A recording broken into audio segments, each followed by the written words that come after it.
Voice of Indonesia. Dari Indonesia untuk dunia. SW 3325 kHz. Streaming www.voinews.id. Voice of Indonesia dari Indonesia untuk dunia. Terima kasih masih bersama Sekar Sari di Indonesia hari ini. Dan saat ini kita mau ngobrol-ngobrol. Sudah ada bersama kita ini satu narasumber yang makasih banget loh sudah mau bergabung bersama dengan RRI Voice of Indonesia. Walaupun di Amerika sana sampai begadang-begadang nih. Ibu Risa Asnan, seorang perempuan di balik dangdut bisa menggoyang Amerika Serikat. Mungkin pendengar Voice of Indonesia nih pernah melihat ada satu video viral beberapa waktu lalu ya, ada seorang bule cantik nyanyi lagunya dari salah satu legendaris Indonesia ya, nyanyi stasiun balapan kalau nggak salah ya. Nah ini ternyata inilah sosok yang ada di Amerika Serikat dan memperkenalkan dangdut. Nggak hanya memperkenalkan sih, levelnya udah lebih lagi. Langsung saja kita sapa, ada Ibu Risa Asnan. Kita akan ngobrol-ngobrol mengenai semangatnya untuk promosikan dangdut di Amerika. Halo, selamat malam, dini hari ya, selamat dini hari waktu Amerika, Ibu Risa. Selamat pagi Indonesia. Selamat pagi.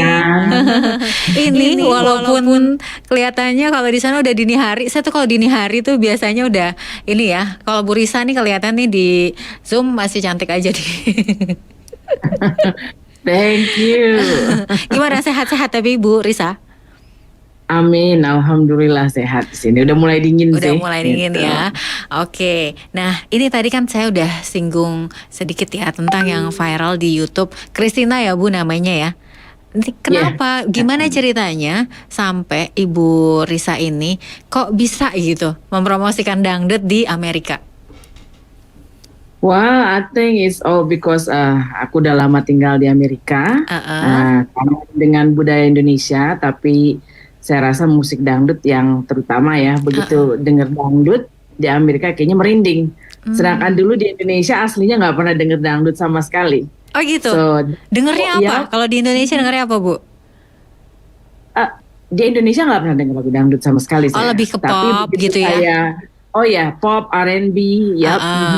But the minute saya tinggal di Amerika, begitu saya mendengar dangdut, dan kebenaran Thomas Georgie sahabat saya juga penyanyi dangdut. Di situ baru merasa, oh this is our culture, I love it. Oke. So, sama dangdut. Jadi karena Thomas Georgie sang sahabat ini yang membuat kemudian jadi awal Bu Risa ini perkenalkan dangdut. Nah kan kalau sebelumnya itu nggak pernah dengar lagu dangdut ya. Tapi tiba-tiba mau nggak mau harus jatuh cinta dong sama dangdut. Itu lagu apa yang pertama kali didengerin atau diperkenalkan? Karena namanya kita sendiri nggak pernah denger ya. Gimana kita bisa memperkenalkan gitu ya? Aku suka nomor satu tuh dulu pertama kali suka Maggie Z. Benang Biru. Ya. Dari situ udah jadi kecanduan. Thomas datang ke Amerika tahun 2004 pada saat itu. 2004. Datang ke Amerika, menyanyikan lagu-lagu dangdut, jatuh cintalah saya dari situ. Merinding lah mendengar dangdut. Oke, jadi ini menarik loh. Karena pas di Indonesia kayak cuek-cuek aja gitu ya. Tapi sampai di Amerika justru malah merinding gitu. Itu mungkin yang namanya diaspora ya Bu ya, rindu akan tanah air. Absolutely. Jadi yang namanya dangdut itu jadi yang mungkin yang biasanya dulu nggak denger, ketika di Amerika tuh kayak malah kok enak banget. Gitu ya Bu rasanya ya. Jadi menghargai culture kita sendiri. Menghargai culture sendiri. Jadi itu dari rentang waktu Ibu tinggal di Amerika sampai kemudian memperkenalkan dangdut itu berapa lama Bu? Mungkin saya datang tuh ke Amerika tahun 89. Jadi pertama kali yang saya benar-benar suka dangdut tuh tahun 2004. So cukup ya setelah berapa belas tahun lah ya gitu. Dari situ saya terus pengen di dangdut. Oh gitu. Dan cuma kan waktu itu kita mulai tahun 2004 dengan Thomas, terus ada Lisa Natalia, pernah Benigno, Fitri Karlina. Tapi setelah itu saya pikir-pikir kok kayaknya cuma dari Indonesia ke Indonesia ya. bagaimana caranya mengembangkan musik dangdut dengan orang Amerika. Nah, setelah mulai saya berpikir bikin audisi dangdut in Amerika untuk bule gitu. Jadi pada saat mulai orang kayaknya nggak percaya, even panitia yang membantu saya juga ini gila kali ya, ngapain kurang kerjaan gitu. But it turned out really well, and dari situ saya terus sampai sekarang. Oke, ini saya paham sih Bu betapa beratnya perjuangan Ibu di awal, karena pertama kan mereka itu belum terbiasa dengan mulai dari lagunya, kemudian juga harus ada cengkok-cengkoknya, belum lagi tantangannya harus bahasanya itu loh Bu, yang kadang-kadang kita sendiri kan juga orang Indonesia juga nggak terlalu ngerti ya, karena seringkali dangdut itu ya bahasa Jawa atau bahasa-bahasa kedaerahan lainnya. Nah itu gimana Bu bisa meyakinkan kayak Christina dan lain-lainnya, itu gimana gitu? I think menurut saya sih karena mereka di sini juga suka culture yang berbeda, dan untuk sebagai juga challenge buat mereka, if they love culture, they would love to do dangdut. Jadi kalau emang yang mereka benar-benar don't really care about the culture, they're not gonna be interested. But people that wanna have different experience, definitely they're interested. Oke, tapi kemudian di awal-awal audisi itu sempat diragukan, dan kemudian ada yang daftar itu beberapa orang Bu, sampai akhirnya sekarang bisa banyak. Oh iya, hari pertama itu sih sepi banget, diragukan. Tapi hari kedua ada seorang profesor dari University Pennsylvania sampai hadir, dan itu juga ingin bertanya, kenapa kamu bikin audisi dangdut di Amerika? And because they're a research anthropology, they know they're like dangdut is from kampung. Why you want to bring it to America? I say, why not? There is nothing impossible. So, and I'm proud of dangdut is my culture. So everything is, nothing is impossible. So basically, they loved it and they bring their students too. Jadi pada saat itu mereka tidak hanya ingin bertanya, tapi juga membawa student mereka juga untuk mempelajari mengenai program ini. Kenapa dangdut ada di Amerika dibawa?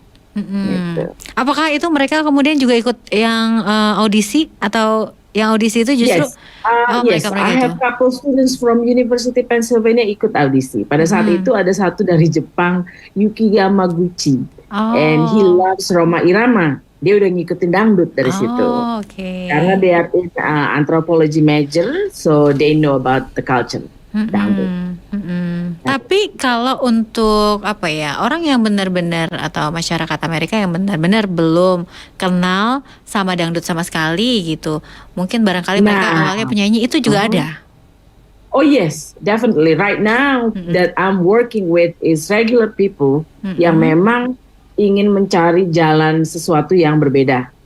Kayak seperti si Christine itu seneng banget. Jadi the first time I met Christine actually bukan dari audisi, tetapi dari membuat film Dangdut 101. Pada saat itu saya bikin film Dangdut 101, saya bikin sebuah audiensi buat para talent, and she is one of them. So when we did it, I said, you can sing, let me hear you sing. So she was singing, and then dia ngelihat bagaimana film dangdutnya, she loves it, she loved the project, and she said, yeah, I would like to sing. Dari situ. Dan butuh waktu berapa lama untuk Christine itu atau penyanyi-penyanyi dangdut lainnya itu untuk bisa mempelajari satu lagu? Kalau Christine itu I would say about 7 to 10 days. Some singer couple days, some singer 2 weeks, some singer 1 month. So it really depends. Tergantung penyanyinya. Oke. Dan yang paling menantang untuk mereka itu apanya Bu? Apakah cangkoknya atau justru bahasanya? Bahasa ya. Itu is really challenge for them. The pronunciation, especially ngomong, that's so hard for them. Mereka rata-rata pada nggak bisa untuk pengucapan, susah buat mereka. Kemudian kalau untuk masyarakat sendiri ya, Ibu kan juga sering menyelenggarakan pertunjukan-pertunjukan dangdut ya. Apakah ini penerimaan masyarakatnya pasti baik ya untuk yang memang menghargai budaya tadi seperti Ibu bilang? Oh, absolutely, absolutely baik banget. Di sini kalau aku bilang sih luar biasa ya. Mereka sangat menyukai something different. Even if we do video clip ataupun kita lagi perform, people will stop and say, "What is she singing? What language is that?" So, attract people to stop and ask, "What are we doing?" Oke. Dan ada nggak komentar yang sampai sekarang tuh Ibu ingat banget sampai menjadi semacam penyemangat untuk terus mempromosikan dan mengenalkan dangdut di sana? Well, definitely Indonesia because of dangdut, because what we do with dangdut is promoting Indonesia. Especially Christine sudah ke Indonesia dan pernah bernyanyi bersama Raja Dangdut Rhoma Irama di Kebumen. She loves it. So she is like the Indonesian ambassador of dangdut that promote Indonesia. Oke. Lalu kemudian juga ada program-program apa nih Bu ke depannya atau kegiatan-kegiatan apa yang Ibu Risa saat ini sedang jalankan untuk mempromosikan dangdut? Pada saat ini kita pada saat ini tanggal 29 itu kita juga ada show di Washington DC, Pennsylvania Avenue, close to Capitol Building. We're excited about it. And kemarin kita juga baru dari Boston di Copley Square dengan Permias Boston dari Massachusetts. So we're hoping for New Year and we're hoping to do more program with TV program. We did it before TVRI dengan TVRI dulu pernah. Dan kita harap bisa berjalan lagi dengan RRI Radio dan TVRI juga. Amin. Kemudian Bu Risa, ini kegiatan-kegiatannya kan nggak hanya misalkan untuk diaspora aja ya, tapi juga tadi disebutkan untuk masyarakat dari Amerika Serikat itu sendiri. Nah, kemudian juga apakah ada yang kegiatan rutin dilaksanakan misalkan apa karaoke bareng atau dengan yang melibatkan masyarakat setempatnya? Sebenarnya yang melibatkan itu banyak pada saat kita kalau Kalau di studio kita rekaman tuh para rapper pada gabung, dan dari situ juga banyak yang interested. So itu salah satu mempromosikannya pada saat kita ngumpul di studio, recording, and bring a lot of crowd, and they love it. So kebayang sih serunya di sini ya, ada rappernya segala. Tapi kalau untuk pilihan lagu-lagunya, karena Bu Risa ini kan yang memperkenalkan, yang Ibu Risa sendiri yang mengkurasi ya, yang memilihkan lagu-lagunya. Ada misalkan kriteria tertentu nggak sih untuk lagu-lagu dangdut, kan karena ada banyak macam atau genre-nya ya? Iya, kita coba semua semua macam dangdut itu, baik dari klasik, modern, koplo, ataupun ala Amerika. Dengan bahasa Inggris. Oh, pakai bahasa Inggris. Oke. Yes. Ada perbedaan nggak? Misalkan yang dinyanyikan dengan bahasa Inggris, kemudian juga dinyanyikan pakai bahasa Indonesia untuk menarik kerumunan gitu untuk masyarakat setempatnya? Well, kalau yang pasti orang banyak bertanya itu pada saat mereka menyanyikan dalam bahasa Indonesia. Itu sangat tertarik untuk bule untuk menanya, dia nyanyi lagu bahasa apa ya? So that's really unique for them, and a lot of people stop just because of that. But I think our kendala is really we need help for promotion to go around in US. So we're hoping that if we can work together, promote dangdut together in US or in Indonesia, so that would be nice. Oke. Nah, kemudian juga untuk usia, apakah ada sasaran usia tertentu gitu, atau mungkin ada kecenderungan? Kita prefer itu 18 and up. 18 ke atas ya. Tapi memang kalau anak-anak muda yang di bawah umur 21 sometimes kendalanya dengan orang tua. Kalau mau diundang ke Indonesia harus membawa orang tua, jadi lebih repot lagi. Kendala. Tapi kalau 21 and up, definitely an adult, they can travel themselves. Oke. Lalu Bu Risa, kalau tadi di Indonesia tadi sudah disebut ya bahwa kalau lagu dangdut itu identik dengan kampungan gitu ya. Nah, kalau di sana sendiri apakah musik dangdut ini sering diasosiasikan dengan kelas sosial tertentu begitu atau kelas ekonomi tertentu? I think dangdut music is world music. If there is any festival, we can just go in and just sing dangdut song. Even if they sing R&B, pop, hip hop, blues, jazz, we still can mingle with that. So our plan, we want to have like world festival next year where we can have blues, R&B, pop, dangdut, jazz all on the same stage. So it's not going to be perbedaan antara dangdut dan jazz, pop and all that. Yeah. Oke, baik. Seru banget udah ngobrol-ngobrol. Cukup banyak juga ya, ternyata ikut bangga juga ya kalau lagu Indonesia, dangdutnya Indonesia itu begitu bisa diterima di Amerika Serikat. Dan ini sebetulnya kalau di Indonesia sendiri memang cara paling mudah untuk membangkitkan kebahagiaan, mau itu dalam acara apapun, acara keluarga atau kelas usia, dalam event apapun, dangdut selalu menjadi kunci untuk menyelamatkan dan memeriahkan acara. Nah, semoga juga kedepannya dangdut semakin berkibar, semakin bergaung di Amerika Serikat berkat Ibu Risa yang sudah mau memberikan usaha dan upaya yang cukup besar.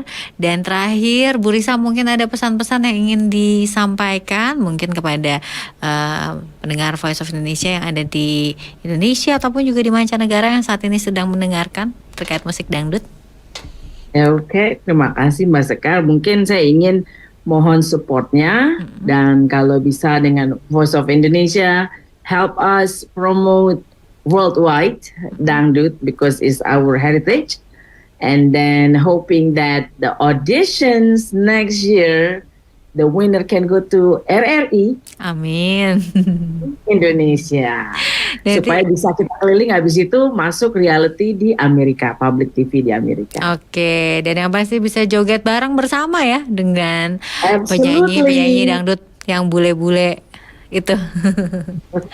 Baik, sekali lagi terima kasih untuk Ibu Risa. Sukses selalu Ibu. Terima kasih Mbak Sekar. Selamat beristirahat. Thank you Voice Indonesia.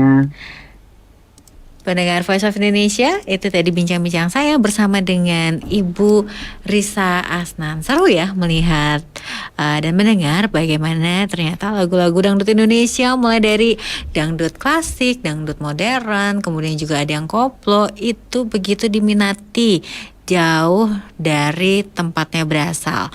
Yang mana kalau dari jamnya aja juga bedanya hampir 24 jam ya.